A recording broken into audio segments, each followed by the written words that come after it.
són dibuixos molt senzills que faig al natural, això és l'aqüeducte romà de Pineda, inclús vaig apuntant coses sobre formats de quadros, És que el no? Miquel escriu en llatí, Això és a part. Només parla llatí. Però si tu tens una idea d'un color, vas amb un llapis i apunto pintures verdes, tal.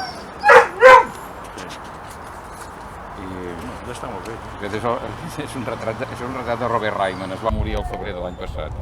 Apunto les mides, colors contrastants, bases geomètriques, rimes... després això... Són coses que jo m'hi entenc, algú potser no s'hi mateix entendria. t'entens, Jo m'hi mateix m'hi entenc. Està molt bé. Bueno, tota nit vaig a veure l'Alcuní, a veure. Com se diu? Ui, és molt vell, cuidao. És molt bé. I què passa, que té mal geni? Li has de parlar fort, perquè si no no et sentirà.